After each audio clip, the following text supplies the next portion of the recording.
दोस्तों, अगर आप हमारे चैनल पर पहली बार आए हैं तो जल्दी से नीचे मौजूद सब्सक्राइब का बटन दबा दो और साइड में बेल आइकन भी दबा दो, क्योंकि हम आपके लिए लेकर आते हैं एजुकेशनल वीडियोस, ट्रेनिंग वीडियोस और हर वो जरूरी जानकारी जो आपको अपने नेटवर्क मार्केटिंग बिजनेस को बिल्ड करने के लिए चाहिए होती है। और दोस्तों, जल्दी से इस वीडियो के नीचे मौजूद लाइक का बटन भी दबा दो ताकि ये वीडियो और भी आप ही के जैसे महत्वाकांक्षी और पॉजिटिव सोच वाले लीडर्स तक पहुंच सके। सर, हमें लोग नेटवर्क मार्केटिंग के लेकर मजाक उड़ाते हैं तो उसे क्या बोलें, प्लीज सर बताइए। है ना, आप नेटवर्क मार्केटिंग बिजनेस कर रहे हैं, लोग आपका मजाक उड़ा रहे हैं, तो आप उनसे पूछ लीजिए ना, जो भी आदमी आपका मजाक उड़ा रहा है आप उनसे पूछ लीजिए ना कि आपके पास कोई बेटर ऑप्शन है क्या। आप उनसे पूछ सकते हैं कि सर क्या आपके पास बेटर ऑप्शन है। अगर आपके पास इससे बेटर ऑप्शन है, अगर आपके पास इससे बेटर ऑप्शन है तो आप मुझे वो ऑप्शन बता दीजिए। भाई क्या बेटर हो सकता है, डायरेक्ट सेलिंग बिजनेस से बेटर और क्या हो सकता है बताइए। सामने वाला आपका मजाक उड़ा रहा है तो आप उसी से पूछ लीजिए ना, चलिए ठीक है नहीं करता तो आप बेटर बता दीजिए कि इससे बेटर ऑप्शन, इससे बेटर अपॉर्चुनिटी क्या हो सकती है, आप वो बता दीजिए। समझ में आ रहा है आपको। तो ये चीजें मायने रखती हैं। जब आप देखो क्या होता है ना, जब तक आप भागते रहेंगे तब तक लोग आपके पीछे पड़े रहेंगे, लेकिन जब आप पलट के सवाल करेंगे तो लोग अपने अपने घरों में दुबक जाएंगे। ये जो लोग हैं ना, जो आपका मजाक उड़ा रहे होते हैं, ये एक्चुअल में खुद ही डरपोक लोग होते हैं। ये एक्चुअल में खुद ही कायर लोग होते हैं। ये एक्चुअल में खुद ही वो लोग होते हैं जो अपने जीवन में, जिनका कोई बड़ा पर्पस, कोई बड़ा मकसद नहीं होता। क्योंकि जिस इंसान का अपने जीवन में कोई बड़ा मकसद होता है, बड़ा पर्पस होता है, उसके पास वक्त ही नहीं होता किसी और का मजाक उड़ाने का। होता है क्या? नहीं होता। तो अगर कोई व्यक्ति आपका मजाक उड़ा रहा है, इसका मतलब क्या है कि उसके खुद के जीवन में कोई बड़ा लक्ष्य नहीं है, कोई बड़ा पर्पस नहीं है, कोई बड़ा मकसद कुछ नहीं है उसके खुद के जीवन में। तो आपको ऐसे लोगों से डरने की जरूरत नहीं है, बल्कि पलट के सवाल पूछने की जरूरत है। जब तक आप पलट के सवाल नहीं करेंगे तब तक वो आपके पीछे पड़े रहेंगे। जरूरी थोड़ी है, देखो इस बिजनेस के अंदर मैं क्या बता रहा हूं, ध्यान से समझना। जरूरी नहीं है इस बिजनेस के अंदर हर व्यक्ति को इन करना, हर व्यक्ति को इन करने की कोशिश करना जरूरी नहीं है। कुछ लोगों को आपको आउट करने की जरूरत है। गेट आउट, तेरी जरूरत नहीं है यहां, ऐसा बोलने की जरूरत है। तो आपका जो बिहेवियर है, जैसा कि अभी हमने बात करी कि शेर के साथ रहोगे, है ना, मिनी मैम ने एक अच्छा मतलब कमेंट किया कि शेर के साथ रहोगे तो शेर आपको संघर्ष करना सिखाएगा। तो आपने अपने आप को शेर मानना जरूरी है। शेर क्या करता है ना, शेर क्या करता है? शेर जब जंगल में खुला घूम रहा होता है तो क्या किसी की औकात है उसको छेड़ने की? किसी की औकात है क्या उसको छेड़ने की? नहीं। तो वही शेर बनना पड़ेगा आपको। जब आप वो शेर बनते हैं और शेर की तरह दहाड़ते हैं तो कोई आपको छेड़ने की हिम्मत नहीं करता। पलट के सवाल करना जरूरी है, पलट के पूछना जरूरी है कि भाई बैठ, अच्छा तुम बता दो क्या बेहतर किया जाए। चलो छोड़ो, नहीं करते डायरेक्ट सेलिंग बिजनेस, है ना। आप बेहतर बता दो कि अच्छा काम माने ढंग का काम। आप कह रहे हैं, आप ये कह रहे हैं कि भैया ये तो बड़ा घटिया काम है। चलो ठीक है, आप मुझे ढंग का काम बता दो कि ढंग के काम की डेफिनेशन क्या होती है। एटलीस्ट चलो तुम मुझे ढंग का काम छोड़ो, तुम मुझे डेफिनेशन ही बता दो कि ढंग के काम की डेफिनेशन क्या होती है। पूछो तो सही पलट के, उसको खुद नहीं पता। बोला चलो ठीक है सर, मैं अगले 5 साल इस बिजनेस में बर्बाद करने वाला हूं, आप मुझे बता दो कि अगले 5 साल में आप कौन सी तोप चलाने वाले हो, आप कौन से झंडे गाड़ने वाले हो, बताइए। चलो ठीक है, मैं मान लेता हूं कि मैं इस बिजनेस से अगले 5 साल के अंदर 10 लाख रुपए पर मंथ की इनकम पर नहीं आऊंगा, मान लिया मैंने। तो अगले 5 साल में आप ऐसा कौन सा काम कर रहे हैं कि जिससे कि आप 10 लाख रुपए पर मंथ की इनकम पर आ जाएंगे? हाँ, पलट के सवाल करने जरूरी हैं। एक सवाल, 2 सवाल, और अकेले में मत करना, 20-25 लोगों के बीच में करना, ताकि उसको अपने छोटेपन का एहसास हो जाए कि मैं कितना छोटा हूं। आप उनसे पूछो ना, आप सामने वाले से एक सवाल पूछो कि सर आप हर रोज सुबह क्यों उठते हो, बताओ। मतलब क्यों उठते हो, मतलब तुमको पता है सर तुम में और मुझ में फर्क क्या है? सामने वाले से पूछना कि सर आपको पता है कि आप में और मुझ में फर्क क्या है? पूछो सामने वाले से, वो बोलेगा नहीं मुझे नहीं पता क्या फर्क है। बोला सर चलो मैं समझाता हूं कि आप में और मुझे फर्क क्या है। आप मुझे बताइए सर कि आप हर रोज सुबह उठते क्यों हो, है ना, क्यों उठते हो सर आप हर रोज सुबह? बोला क्यों उठते हैं? सुबह नौकरी पे जाना है, काम धंधे पर जाना है, पैसा कमाना है, इसलिए सुबह उठते हैं। बोला अपना पेट पालने के लिए ना। बोला ऐसे तो कुत्ता भी रोज सुबह उठता है अपना पेट भरने के लिए। बोलो क्यों उठते हो आप सुबह? हाँ बिल्कुल सही है, संतोष नायर सर का क्वेश्चन है। संतोष नायर सर ने ये क्वेश्चन क्यों पूछा इतने सारे लोगों के बीच में? इसलिए थोड़ी पूछा कि आप उसको अपने दिमाग में लेकर बैठ जाओ, इसीलिए पूछा कि वो सवाल हम लोगों से पूछे। आदमी बोलता है कि सर नौकरी करने के लिए, पैसा कमाने के लिए, अपना पेट पालने के लिए ही ना। बोला पेट पालने के लिए तो हर रोज सुबह जानवर भी उठता है, कुत्ता भी उठता है। तो क्या फर्क है आप में और कुत्ते में? बताइए मुझे, क्या फर्क है बताइए। पता है मैं रोज सुबह क्यों उठता हूं? फिर अपना मकसद, अपना रीजन, इस बिजनेस को आप क्यों कर रहे हैं, कितने बड़े उद्देश्य के साथ आप इस बिजनेस को कर रहे हैं, आपका क्या मकसद है, आपका क्या पर्पज है, उस पर्पज को बताइए। बोला सर दो बातें हो सकती है कि या तो मैं इस पर्पज में सफल भी हो सकता हूं या तो असफल भी हो सकता हूं, जैसा कि आप मुझे बोल रहे हैं। लेकिन अगर मैं इस बिजनेस में असफल भी हो गया ना तो भी उस कुत्ते से तो बेहतर हूं। यस और नो? उस कुत्ते से तो बेहतर हूं ना? यस और नो? बस दोबारा कभी आपके सामने खड़ा नहीं होगा वो आदमी, ठीक है?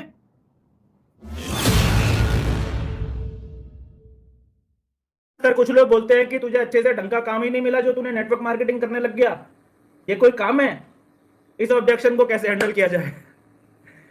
कुछ लोग बोलते हैं आपको कि हर कोई बोलता है आपको, देखो क्या होता है ना, जब कोई बोलता है ना कि यार तुझे और कोई ढंग का काम नहीं मिला क्या, तो बोला तो सामने वाले से पूछो, सामने वाले से पूछो ढंग का काम मतलब क्या है सर? आप ढंग का काम से मतलब आपका क्या है? जो आप करते हैं वो पूछो तो सही। आप सामने वाले से पूछो ना सही कि सर ढंग के काम का मतलब क्या है, मुझे थोड़ा सा क्लियर करो कि ढंग के काम से आपका मतलब क्या है, आप ढंग का काम किसे समझते हो? भाई ढंग का काम तो हर इंसान उसे ही समझता है जो वो खुद कर रहा होता है, अभी तो कर रहा होता है वो। बोला ढंग का काम मतलब वो जो आप कर रहे हो। 15 साल से लगे पड़े हो सर आप, 20 साल से लगे पड़े हो आप, अभी तक जीवन में कोई बड़ा काम नहीं किया आपने, एक आम जिंदगी जी रहे हो, एक छोटी सी जिंदगी जी रहे हो आप, अपने सपनों को आप अभी तक पूरा नहीं कर पा रहे हो। बोला अगर आपको पता होता कि ढंग का काम क्या है तो आप कर रहे होते ना पहले। बोला आप ही को नहीं पता है ढंग का काम क्या होता है, आप मुझे बता रहे हो कि कोई ढंग का काम कर ले। बोला अच्छा बताइए, चलो ठीक है ना, आप ढंग का काम कर लेना, मैं ढंग का काम कर रहा हूं, चलिए आप बताइए कि ढंग का काम की डेफिनेशन क्या होती है, क्वालिटी क्या होती है, ढंग का काम क्या होता है, मतलब क्या चीज, जहां से पैसा आए उसे ढंग का काम कहते हैं। तो सर यहां से पैसा आता है, जहां से इज्जत मिले उसे ढंग का काम कहते हैं, तो सर यहां इज्जत मिलती है। जहां से हमारा और हमारे परिवार का भविष्य सुरक्षित हो जाए, क्या उसे ढंग का काम कहते हैं, यहां होता है। बोला सर ऐसा क्या है, ढंग के काम की डेफिनेशन तो बताइए। सामने वाला सन्न रह जाएगा, हम ही जवाब नहीं दे रहे होते हो सामने वाले को, सामने वाला आपके उतारने में लगा होता है और आप उतरवा के आ जाते हो। सामने वाले को ऐसा जवाब दो कि फिर वो दोबारा आपसे बहस करने से पहले 10 बार सोचे कि मैं किससे बहस कर रहा हूं। वो आपके साथ ज्वाइन करे या ना करे वो एक बात का मैटर है, लेकिन अगर सामने वाला आपको मूर्ख समझ रहा है ना, अगर आपको ऐसा फील आता है कि सामने वाला आपको मूर्ख समझ रहा है, तो फिर आपने उसे इन करने की कोशिश नहीं करनी है, आपने फिर उसे आउट करने की कोशिश करनी है। याद रखना आपका एटीट्यूड आपको हीरो बनाता है, आपका एटीट्यूड बनाता है आपको हीरो। याद रख लेना हमेशा इस बात को, सामने वाले को एहसास करवाओ कि सर ढंग का काम आप कहते किसको है, ठीक है? पूछो ना उनसे, सवाल का जवाब देना जरूरी नहीं है, सवाल के जवाब में आपको सही सवाल पूछना जिस दिन तक नहीं आएगा उस दिन तक आपका फॉलोअप दमदार नहीं होगा। आपका फॉलोअप दमदार कब होगा, जब आपको पता है कि मुझे कौन से सवाल के जवाब में कौन सा सवाल मारना है। सवाल, सामने वाले ने सवाल मारा, आपने फिर से सवाल मारा, आपने गेंद उसके पाले में डाल दी, बोल अब बता, गेंद डाल दो ना उसके पाले में, सिंपल। उसे बोलने दो, उसे और बोलने दो। फॉलोअप का मतलब क्या होता है, बोलने, बुलवाना ना सामने वाले से, बोलो सर ढंग के काम की डेफिनेशन बताओ। चलिए मैं आज छोड़ देता हूं इस काम को, मैं नहीं करता, मुझे इससे बेहतर काम बता दो।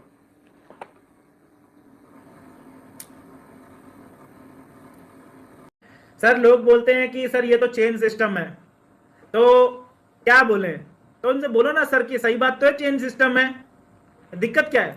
आप उनसे पूछो ना कि सर चेन सिस्टम होने में दिक्कत क्या है। सवाल के जवाब में आपको सवाल मारना आना चाहिए।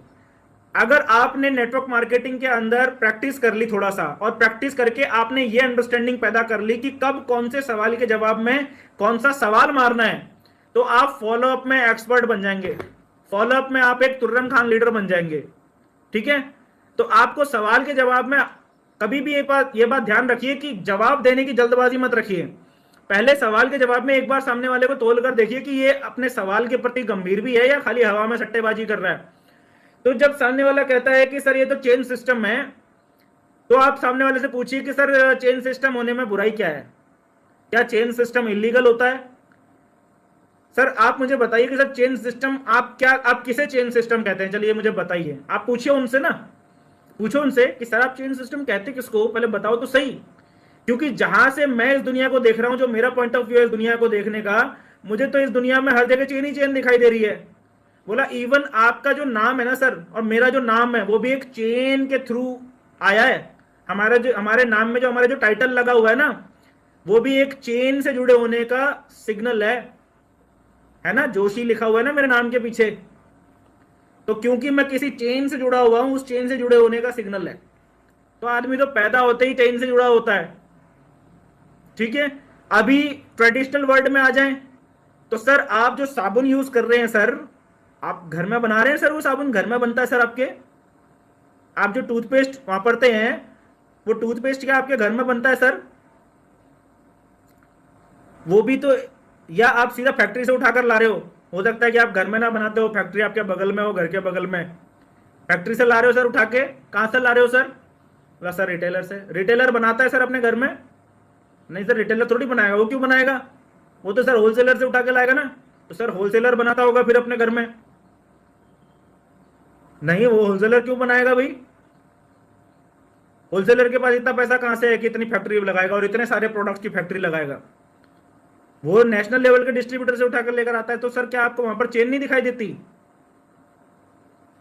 आप चेन से बचपन से जुड़े हुए हैं, ठीक है, बचपन से, और मरते दम तक चेन से जुड़े रहेंगे। लेकिन एक चीज मैं जो आपको यहां पर समझाना चाहता हूं, वो फर्क ये है कि आज तक आप इस चेन का सिर्फ एक अंतिम कड़ी था।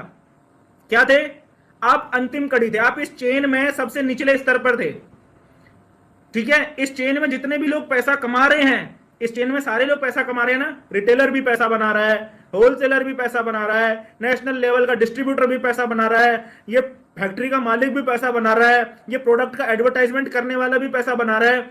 सब लोग पैसा बना रहे हैं इस चेन के अंदर। सिर्फ एक इंसान पैसा नहीं बना रहा। कौन? पहचान कौन? आप। क्यों नहीं बना रहे आप पैसा? क्योंकि आप इस कड़ी में सबसे आखिरी हैं। और ये सब लोग जो पैसा बना रहे हैं, वो पैसा किसकी जेब से आ रहा है सर? बताओ ना सर प्लीज, किसकी जेब से आ रहा है सर? सामने वाला सन्न हो जाएगा, सन्न। ऐसा लगेगा जैसे सांप सूंघ लिया उसको। थोड़ा सा कभी कभी सरकास्टिक होना पड़ता है। जो आदमी आपको बेवकूफ समझ रहा हो ना, उसके सामने थोड़ा सा सरकास्टिक होना पड़ता है। बताओ ना सर, किसकी जेब से जाता है सर ये पैसा? बोलेगा सर मेरी जेब से। कितना लुटा चुके हो सर आज तक? कितना लुटा दिया सर आपने? कैलकुलेट करें सर बैठ के, बताओ। 30,000 रुपए एक महीने का, साल भर का कितना? 3,60,000। पिछले 10 साल का भी कैलकुलेट करें तो कितना सर? कम से कम 35 लाख लुटा चुके हो। कुछ आया सर पॉकेट में? नहीं सर। आज आपको लग रहा है कि ये चेन बनाने वाला सिस्टम है, यानी कि आप ये चाह रहे हैं बेसिकली कि जहां मैं पढ़ा हूं वहीं पढ़ा रहा हूं, यही ना? तो अगले 10 साल में और कितना लुटाने वाले हो सर? बताओ ना सर। 35 लाख और लुटाने वाला हूं। इतना तो लुटाऊंगा ही, मेरे खर्चे कम थोड़ी हो जाएंगे। अगले 10 साल में और 35 लाख लुटाने वाला हूं। कुछ मिलेगा सर आपको? कुछ मिल जाएगा सर? नहीं। थोड़ा सा सार्कास्टिक होना पड़ता है, ठीक है। इस तरीके से आप बात करो तो सही सामने वाले से, वो आपको मूर्ख समझना बंद कर देगा। उसे एहसास हो जाएगा कि मैं जिसके सामने बैठा हूं ना, उसने घाट घाट का पानी पिया हुआ है। घाट घाट का पानी पिया हुआ है वो, जिसके सामने मैं बैठा हूं। तो वो आपसे अगला कोई ऑब्जेक्शन करेगा नहीं वो आपसे, ठीक है। फॉलो अप में तो आपको इतना घाघ होने की जरूरत है, इतना ज्यादा आपको प्रैक्टिस करने की जरूरत है। हमारे साथ के थे कुछ हमारे अपलाइंस थे, ऐसे जबरदस्त अपलाइन थे कि जिसके फॉलो अप में बैठ जाते थे ना कुंडली मार के, वो या तो आत्महत्या करता था या फिर डीडी देता था। तो ऐसा आपको होना पड़ेगा। सामने वाला एक छोटे बच्चे की तरह है। अब छोटे बच्चे को आप इंजेक्शन लगाने जाओ तो क्या वो छोटा बच्चा बोलता है नहीं नहीं मेरा लगा दो लगा दो? बोलता है क्या? वो तो हल्ला मचाएगा ही, उसने तो हल्ला मचाना ही है। फिर डॉक्टर क्या बोलता है? पेरेंट्स को इशारा करता है, उसके मम्मी पापा को, इधर आओ, पकड़ो पकड़ो, पैर पकड़ो, हाथ पकड़ो। फिर वो माँ बाप पैर पकड़ लेते हैं उसका, और फिर वो इंजेक्शन उसकी भलाई के लिए लग रहा है कि उसकी बुराई के लिए लग रहा है, या उसको तकलीफ देने के लिए लग रहा है? तकलीफ कितनी देर की होगी? चंद सेकंड की। और रिलैक्स कितनी देर का होगा? आराम कितनी देर का होगा? जिंदगी भर का। ये बात याद रख लेना, ठीक है। चलिए, तो समझ में आ गया आप लोगों को। जितने लोगों ने new associate orientation training programme के लिए अभी तक रजिस्ट्रेशन नहीं करवाया, जल्दी जल्दी रजिस्ट्रेशन करवा लो, क्योंकि ये फिल्टर है। क्योंकि मुझे भी तो पता चले कि कौन 95% वाली कैटेगरी में है और कौन 5% वाली कैटेगरी में है, कौन टाइम पास करने वाली कैटेगरी में और कौन एक्चुअल में अपने भविष्य के प्रति सीरियस है, मुझे भी तो पता चले, वरना भीड़ तो बढ़ रही है दिन भर। आज से 20 दिन 25 दिन पहले जब ये सेशन स्टार्ट हुआ था तो इसमें 60-70 लोग हुआ करते थे। आज ये संख्या लगभग 4 गुना ज्यादा बढ़ चुकी है। इस समय मुझे लगभग 250 के आसपास 235 से 250 के बीच में लोग दिखाई देते हैं यहाँ पर। यानी कि संख्या पिछले 20-25 दिन के अंदर 4 गुना ज्यादा बढ़ चुकी है। अगले और 2 महीने हम काम करेंगे तो और ये संख्या बढ़ जाएगी। संख्या तो बढ़ रही है ना, ठीक है। लेकिन आप अपने आप को 5% में रखना किसकी ड्यूटी है? इस 5% के अंदर अपने आप को बनाए रखना किसकी ड्यूटी है? आपकी। जीवन में अगर याद रखना है तो हमेशा याद रखना है, ये पूरी दुनिया 95% और 5% दो मुख्य कैटेगरी में बटी हुई है। जीवन में अपने आप को 5% में रखना, ये आपकी खुद की जिम्मेदारी है, ये किसी और की जिम्मेदारी नहीं है, ठीक है दोस्तों। किशन जी ने बोला है कि सर लोग बोलते हैं कि कौन जुड़ेगा हमारे साथ। अगर लोग आपको ऐसा बोल रहे हैं ना कि कौन जुड़ेगा हमारे साथ, इसका मतलब सामने वाला ये नहीं बोल रहा है कि कौन जुड़ेगा हमारे साथ, इसका मतलब ये है कि सामने वाला ये बोल रहा है कि कौन जुड़ेगा तुम्हारे साथ। समझ में आ गया? नहीं समझ में आया फिर से सुनो। अगर आपसे सामने वाला ये बोल रहा है ना कि मैं कर तो लूंगा लेकिन कौन जुड़ेगा हमारे साथ, अगर सामने वाला आपसे ये बोल रहा है कि कौन जुड़ेगा हमारे साथ, तो एक्चुअल में सामने वाला आपसे ये बोल रहा है कि कौन जुड़ेगा तुम्हारे साथ, कौन जुड़ेगा तुम्हारे साथ, मेरी तो जोड़, कौन जुड़ेगा तुम्हारे साथ, ये कह रहा है वो एक्चुअल में, ठीक है। लेकिन वो सीधे सीधे तो बोल नहीं सकता ना कि तेरे साथ कौन जुड़ेगा, तो वो सीधा सीधा वो घुमा के बोल रहा होता है कि कौन जुड़ेगा हमारे साथ, कौन ये लेगा, कौन ये ट्रेनिंग लेगा। जब सामने वाला ये कह रहा था ना कि कौन ये ट्रेनिंग लेगा यार, कौन ये ट्रेनिंग लेगा, तो एक्चुअल में सामने वाला ये बोल रहा होता है कि मैं भी देखता हूं कब तक तू ये ट्रेनिंग लेता रहता है, मैं देखता हूं कब तक तू ये ट्रेनिंग लेता रहता है, ये बोल रहा होता है सामने वाला। जब सामने वाला कहता है बुक पढ़ने में इंटरेस्ट, कौन बुक पढ़ने में इंटरेस्ट लेगा, जब सामने वाला बोल रहा होता है ना कि यार ये बुक पढ़ने में कौन इंटरेस्ट लेगा, तो एक्चुअल में वो सामने वाला बोल रहा होता है कि देखता हूं कितने दिन तक बुक पढ़ता रहता है, 2 दिन 4 दिन 5 दिन से मैं तेरे को देख रहा हूं बुक पढ़ते हुए, उससे पहले तू क्या करता था मुझे पता है, उससे पहले तू क्या करता था मुझे पता है भाई, मैं बचपन से देखता हुआ आ रहा हूं तेरे को, ये 4-5 दिन से जो बुक पढ़ने का तू कर रहा है ना शो ऑफ, देखता हूं कब तक बुक पढ़ता रहता है। एक्चुअल में सामने वाला ये बोल रहा होता है। और क्या लिखा है, ये सब टोटली नहीं करेंगे। जब सामने वाला बोल रहा होता है ना कि ये सब कोई नहीं करेगा, तो सामने वाला एक्चुअल में ये बोल रहा होता है कि देखता हूं कब तक करता है, देखता हूं कब तक टिका रहता है, ये बोल रहा होता है सामने वाला। सच्चाई सच्चाई सच्चाई सुनने का दम होना चाहिए हमारे अंदर में, सच्चाई को समझ सकने का दम होना चाहिए हमारे अंदर में। सामने वाला जब ये बोल रहा होता है ना कि मुझे इस कंपनी पे भरोसा नहीं है, मुझे ये प्लान पे भरोसा नहीं है, तो सामने वाला एक्चुअल में ये बोल रहा होता है कि मुझे तेरे पे भरोसा नहीं है, पहले भी 36 काम कर चुका है, आज तक किसी काम को ढंग से किया नहीं, शुरू तो कुछ भी कर देता है, खत्म कुछ करता नहीं है, इस काम को भी तू खत्म नहीं कर पाएगा, इसलिए मुझे कंपनी वंपनी तो छोड़, मुझे तेरे पे भरोसा नहीं है। सामने वाला ये कह रहा होता है। गवर्नमेंट जॉब ही बेस्ट है, तुम ये कहां फंस गए, सामने वाला बोलता है। सामने वाला क्या बोल रहा है कि गवर्नमेंट जॉब ही बेस्ट है, तुम ये कहां फंस गए, तो सामने वाला एक्चुअल में ये बोल रहा है कि गवर्नमेंट जॉब कर ले, इससे बढ़िया तो ये बिजनेस तेरे बस की बात नहीं है। वो ये नहीं बोल रहा होता है कि मेरे बस की बात नहीं है, वो बोल रहा होता है, उसके शब्द ये होते हैं कि मेरे बस की बात नहीं है, लेकिन एक्चुअल में उसका मीनिंग ये होता है कि तेरे बस की बात नहीं है, तुम ये कहां फंस गए।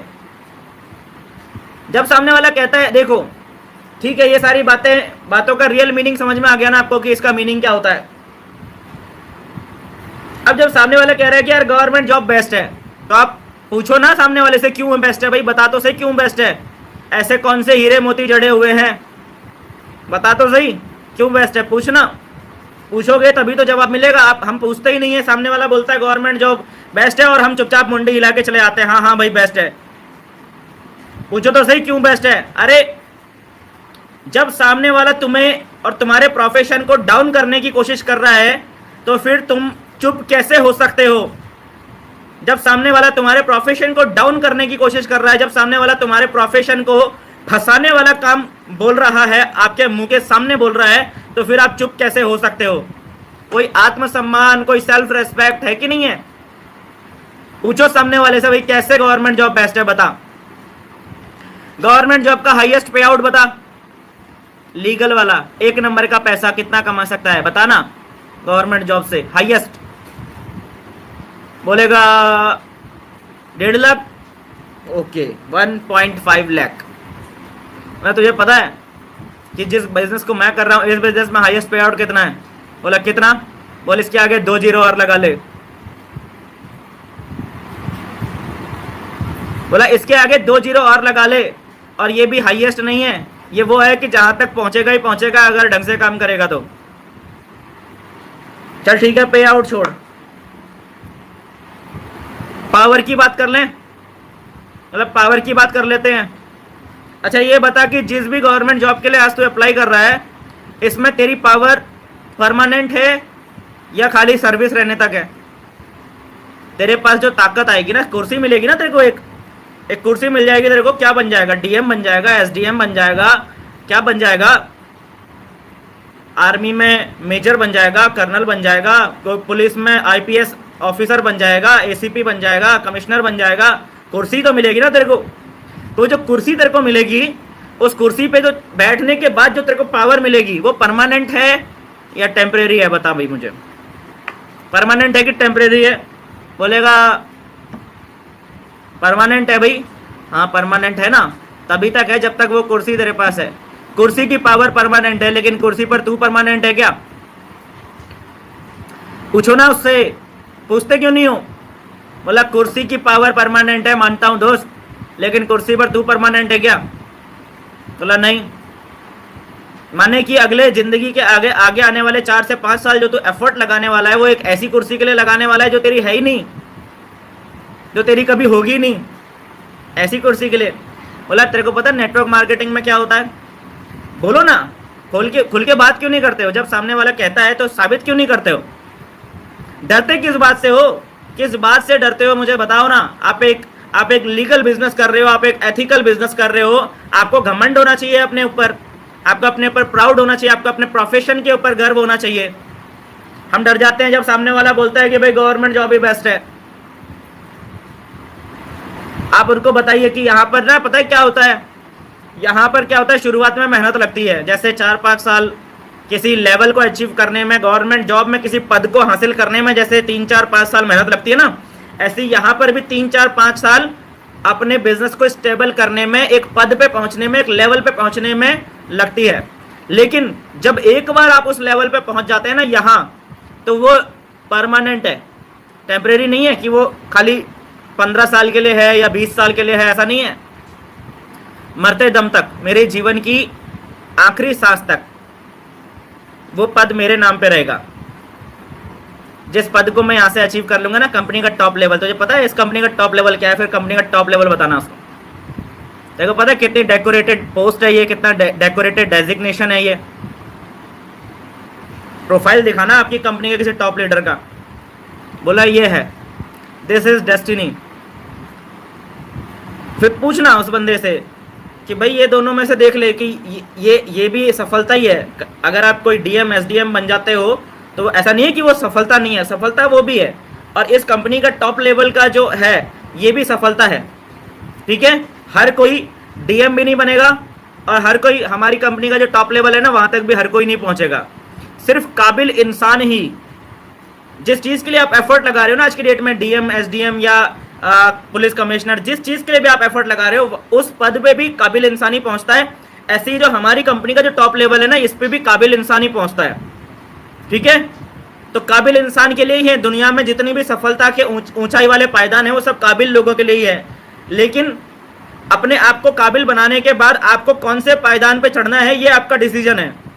आपको टेम्परेरी वाली सक्सेस चाहिए कि परमानेंट वाली चाहिए, ये आपका अपना डिसीजन है। आपने बोला यार गवर्नमेंट जॉब बेस्ट है, बोला तुम्हारे लिए बेस्ट है, जितना तुम सोच पा रहे हो, जितना तुम देख पा रहे हो, उसके हिसाब से तुम्हारे लिए बेस्ट है, लेकिन सबके लिए नहीं है। बोला जहां से मैं पिक्चर देख पा रहा हूं वहां से तो गवर्नमेंट जॉब, अगर मेरे को कोई, तुम लोग 20 लाख रुपए देकर गवर्नमेंट जॉब हासिल करने के लिए बैठते हो ना, मतलब तुम उन लोगों में से हो जिनको अगर कोई बोले कि 20 लाख रुपए दो और मैं तुमको गवर्नमेंट जॉब देता हूं, तो तुम फटाक से 20 लाख रुपए दे दोगे उसको गवर्नमेंट जॉब हासिल करने के लिए। और मैं उस कैटेगरी के लोगों में से हूं जो अगर सामने से अगर कोई मुझे आकर बोलता है कि 2 करोड़ रुपए ले ले और इस गवर्नमेंट जॉब पे बैठ जा, तो मैं तब भी उस गवर्नमेंट जॉब पे नहीं जाऊंगा। मैं उस कैटेगरी वाले लोगों में से हूं। ऐसा ठोक के बोलते क्यों नहीं हो? डर है तुम्हारे अंदर में? आत्मविश्वास में कमी है तुम्हारे?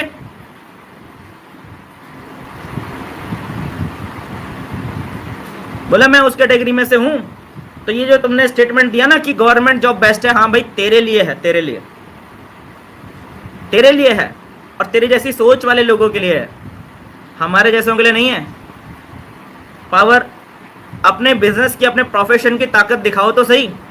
एक और सवाल पूछो उनसे कि भाई मान लेते हैं कि आज आप गवर्नमेंट जॉब के लिए फाइट करते हैं और आप सक्सेस हो जाते हैं, आप इंडिया में नंबर 1 रैंकिंग हासिल कर लेते हैं, आप सिविल सर्विसेज में आप पूरे इंडिया में टॉप कर लेते हैं, मानता हूँ। और सिविल सर्विसेज में पूरे इंडिया में टॉप करने के बाद में आपको जो सबसे बढ़िया पोस्ट है ना वो मिल जाती है, वो मुझे नहीं पता कौन सी है, जो भी आपको चाहिए वो आपको मिल जाती है। आपसे खुद आके राष्ट्रपति बोलता है हाँ भाई कौन से पद पे बैठा हूँ, और उस पद पे राष्ट्रपति आपको बैठा देता है, मान लेते हैं। तो मुझे एक चीज़ बताओ कि आपकी जो अगली जो जनरेशन होगी, आपका जो बेटा होगा या आपकी जो बेटी होगी, शादी तो करेंगे, बच्चे तो होंगे ना, क्या उनको भी वो पद एज इट इज ट्रांसफर हो जाएगा? क्या आपके मेहनत करने की वजह से क्या आपके बच्चे को पद मिलेगा? आपके आने वाली पीढ़ी को मिलेगा क्या पद? जिस पद पे आप जीवन भर काम करेंगे वो पद क्या आपके बच्चे को ट्रांसफर होगा क्या गवर्नमेंट जॉब में? नहीं होगा ना, नहीं होगा ना। यहां होता है भाई, यहां होता है। और हिंदुस्तान के अंदर, इंडिया के अंदर में आज की डेट में ऐसे बहुत सारे एग्जाम्पल्स हैं जिनके फादर ने या जिनकी मदर ने इस बिजनेस को स्टार्ट किया था और आज बच्चों के नाम पे वो आईडी ट्रांसफर हो गई और बच्चों को आज एक बहुत जबरदस्त इनकम आ रही है। ऐसे बहुत सारे एग्जाम्पल हैं आज इंडिया के अंदर में। एक चीज मैं आपको बता दूं कि अगर जब भी आपको लग रहा है कि लोग ऐसा बोल रहे हैं, लोग वैसा बोल रहे हैं और आप घबरा रहे हैं, तो प्रॉब्लम लोगों में नहीं है, प्रॉब्लम हमारे अंदर होती है। प्रॉब्लम हमारे अंदर होती है जब हम घबरा रहे होते हैं ना, तब प्रॉब्लम हमारे अंदर होती है, लोगों के अंदर नहीं होती है। आप कितने ही अच्छे नेटवर्कर होंगे, ऐसे लोग तो आपको मिलेंगे ही मिलेंगे, लेकिन आपका कॉन्फिडेंस लेवल होना चाहिए। मैं बैठा हुआ हूं, मेरे सामने आके कोई बोले कि भाई गवर्नमेंट जॉब बेहतर होती है या गवर्नमेंट जॉब बेस्ट होती है, मेरे सामने तो आके कोई नहीं बोलने वाला है, कोई बोल भी नहीं सकता है। अगर उसने मेरे बोल पहले से सुन रखे होंगे ना, अगर वो मुझे नहीं जानता होगा तब शायद हो सकता है बोल दे, लेकिन अगर उसने मेरे बोल पहले से सुन रखे होंगे तो कोई भी मेरे सामने आके ये नहीं बोल सकता। इवन मेरे पूरे रिलेशन के अंदर, मेरे पूरे खानदान के अंदर में बहुत सारे लोग हैं जो गवर्नमेंट जॉब करते हैं, ठीक है, लेकिन फिर भी मेरे सामने आकर कोई नहीं बोल सकता। समझ रहे ना? तो ऐसा एटीट्यूड बिल्ड करना पड़ता है, ऐसी इमेज बिल्ड करनी पड़ती है, नहीं तो लोग तो बोलते रहेंगे। लोगों का कुछ जाता थोड़ी है कुछ भी बोलने में, लोगों का कुछ भी बोलने में कुछ भी जाता नहीं है, ठीक है। वो कुछ भी बोलते रहेंगे, लेकिन उनके कुछ भी बोलने से अगर आप परेशान हो रहे हैं, अगर आपका कॉन्फिडेंस हिल रहा है, अगर उनके कुछ भी बोलने से, तो आपकी प्रॉब्लम है, लोगों में प्रॉब्लम नहीं है। प्रॉब्लम तो हमारे अंदर होती है कि हम ही हमारा कॉन्फिडेंस लूज कर देते हैं, ठीक है। विपिन कुमार सर है हमारे साथ में, अलीगढ़ से, वेस्टीज कंपनी से। स्वागत है सर आपका, गुड मॉर्निंग, नमस्कार। सर ने लिखा हुआ है, क्या एमएलएम में आदमी कामयाब हो सकता है?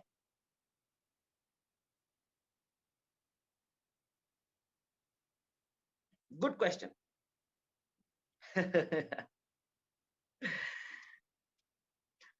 वो कहावत सुनी है आपने कि हाथ कंगन को आरसी क्या और पढ़े लिखे को फारसी क्या?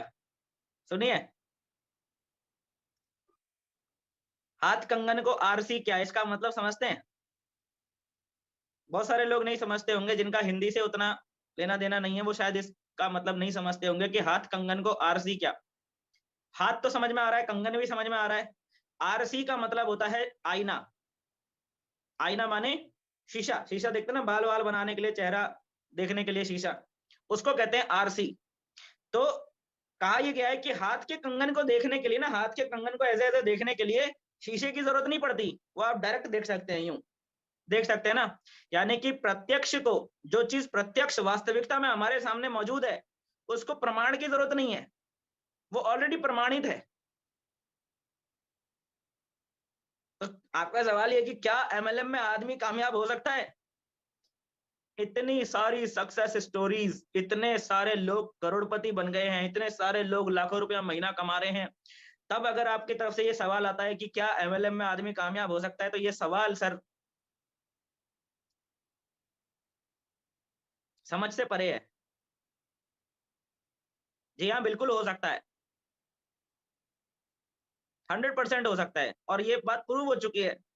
आज ही नहीं, आज से 50 साल पहले ही प्रूव हो चुकी है, 60 साल पहले ही प्रूव हो चुकी है कि जी हाँ, एमएलएम में कोई भी आदमी सफल हो सकता है। ये बात तो कई सालों पहले हिंदुस्तान में एमएलएम बिजनेस स्टार्ट होने से पहले ही प्रूव्ड हो चुकी है। हर आदमी सफल हो सकता है। लेकिन असली सवाल एक्चुअल में सर ये नहीं है कि एमएलएम में हर आदमी सफल हो सकता है कि नहीं हो सकता है, हो तो सकता है, लेकिन असली सवाल ये है कि क्या एमएलएम में हर आदमी सफल होता है। ये है सही सवाल कि क्या एमएलएम में हर आदमी सफल होता है क्या? तो इसका जवाब है नहीं, नहीं होता है। क्या एमएलएम में हर आदमी सफल हो सकता है? हाँ, हो सकता है। क्या एमएलएम में हर आदमी सफल होता है? नहीं होता है। क्यों नहीं होता है सर? इसलिए नहीं होता है क्योंकि ज्यादातर लोग they are not willing to change themselves. वो अपने आप को चेंज नहीं करना चाहते हैं, वो अपने आप में सुधार नहीं लाना चाहते हैं, वो अपने आप को बदलना नहीं चाहते हैं, वो उसी ढर्रे में जीते रहना चाहते हैं, वो उसी ढर्रे में जीते रहते हैं। वो इस बिजनेस को सीरियसली लेते ही नहीं है। बिजनेस को ज्वाइन करना अलग बात है, और बिजनेस में एक्चुअली काम करना वो अलग बात है। दोनों में बहुत फर्क है। लोग सोचते हैं कि इस बिजनेस को ज्वाइन करके मैं सफल हो जाऊंगा ना। इस बिजनेस को ज्वाइन करने वाला सफल नहीं होता, इस बिजनेस में एक्चुअली काम करने वाला सफल होता है। तो भाई साहब, काम क्या है यहाँ पर? यहाँ पर काम है, सिर्फ एक ही काम है, अपने आप को काबिल बनाने का, और कोई काम ही नहीं है। जब आप अपने आप को काबिल बनाते हैं तो अपने आप ही लोग आपसे कनेक्टेड होते चले जाते हैं। और जब आप अपने आप को काबिल नहीं बनाते, जब आप अपने आप को सुधारते नहीं हैं, जब आप अपनी आदतों में परिवर्तन नहीं लाते हैं, जब आप अपने कम्युनिकेशन स्किल को सुधारते नहीं हैं, जब आप अपनी नॉलेज के स्तर को बढ़ाते नहीं हैं, तो फिर कोई भी आपके पास क्यों आएगा, कोई भी आपके साथ क्यों जुड़ेगा? अनाड़ी के साथ कोई नहीं जुड़ता। डायरेक्ट सेलिंग बिजनेस के अंदर भी, दुनिया के किसी बिजनेस में कोई भी अनाड़ी के साथ काम नहीं करना चाहता, तो डायरेक्ट सेलिंग बिजनेस के अंदर भी हम कैसे एक्सपेक्ट कर सकते हैं कि कोई व्यक्ति अनाड़ी के साथ काम करना चाहेगा, बताइए। लेकिन यहां पर ज्यादातर लोग एक्सपेक्ट यही कर रहे होते हैं कि मैं इस बिजनेस में ज्वाइन हुआ हूं तो अगले दिन से मेरे साथ लोग जुड़ना शुरू हो जाएं। भाई, अनाड़ी के साथ कोई क्यों आएगा, बताइए? आएगा क्या? नहीं आएगा। नहीं आते लोग, इस बिजनेस में भी नहीं आते। और यही कारण है कि ज्यादातर लोगों के साथ में लोग नहीं जुड़ रहे होते हैं, क्योंकि अनाड़ी के साथ कोई नहीं जुड़ना चाहता। अब वो हर आदमी इस बिजनेस में ज्वाइन होते वक्त अनाड़ी ही होता है। अब आप समझना इस बात को। अब ऐसा नहीं है कि मैं कुछ लोगों को अनाड़ी कह रहा हूं या कुछ को खिलाड़ी कह रहा हूं। इस बिजनेस को ज्वाइन करने वाला हर आदमी शुरू में इस बिजनेस के लिए अनाड़ी ही होता है। चाहे वो अपनी पिछली जिंदगी में कोई सक्सेसफुल डॉक्टर था, या वो कोई सक्सेसफुल चार्टर्ड अकाउंटेंट था, या वो कोई सक्सेसफुल वकील था, या वो कोई सक्सेसफुल इंजीनियर था, या उसने आर्मी के अंदर में 25, 26, 30 साल जॉब करी है, उसके बाद रिटायर हो गए हैं, वहां का 25-30 साल का एक्सपीरियंस है। लेकिन जैसे ही कोई भी व्यक्ति इस बिजनेस को ज्वाइन करता है ना, शुरू में इस बिजनेस में अनाड़ी ही होता है। ठीक उसी तरीके से जैसे कोई व्यक्ति जब पहली बार चेस खेलने बैठता है, तो वो चाहे कितना ही कुछ भी तुर्रम खान क्यों नहीं है, जब वो पहली बार चेस खेल रहा होता है तो उस समय वो उस चेस के खेल में अनाड़ी ही होता है, हर व्यक्ति। लेकिन खेलते खेलते खेलते खेलते खेलते खेलते खेलते खेलते व्यक्ति उसमें खिलाड़ी बन जाता है। तो आपका सवाल क्या है? क्या एमएलएम में आदमी कामयाब हो सकता है? हाँ, हो सकता है। जो आदमी प्रैक्टिस करके, मेहनत करके, अपनी काबिलियत और कौशल्य पे काम करके अपने आप को पक्का खिलाड़ी बनाएगा ना इस खेल का, वो आदमी यहाँ पर 100% सक्सेसफुल होगा। बाकी कोई भी आदमी यहाँ पर सक्सेस हो तो सकता है, लेकिन होगा नहीं।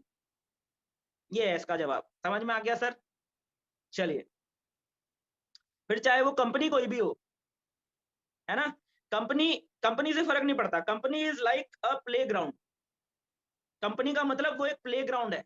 प्लेग्राउंड कैसा भी हो, प्लेग्राउंड कैसा भी हो, अनाड़ी अच्छे से अच्छे प्लेग्राउंड में भी खेल नहीं पाएगा, और जो खिलाड़ी होगा वो आंगन टेढ़ा भी होगा तब भी उसमें बहुत बढ़िया नाचेगा। समझ में आ रहा है? जो खिलाड़ी होगा ना, वो अगर आंगन टेढ़ा भी होगा तो भी उसमें बहुत बढ़िया तरीके से नाच लेगा वो। और जो अनाड़ी होगा वो अच्छे से अच्छा बढ़िया उसको दे दो, बढ़िया कोरियोग्राफर उसके साथ में खड़ा कर दो, बढ़िया म्यूजिक चला दो, वो फिर भी नहीं नाच पाएगा। बढ़िया माहौल क्रिएट कर दो, फिर भी नहीं नाच पाएगा वो। तो प्रॉब्लम आंगन में नहीं होती, प्रॉब्लम कंपनी में नहीं होती, प्रॉब्लम एक्चुअल में हमारे अंदर होती है कि हम ही अनाड़ी होते हैं। तो जो भी अनाड़ी होगा, अपने आप को खिलाड़ी बनाने के लिए मेहनत नहीं करेगा, वो इस बिजनेस में सक्सेस हो तो सकता है लेकिन होगा नहीं। ये है इसका जवाब। समझ में आया सर?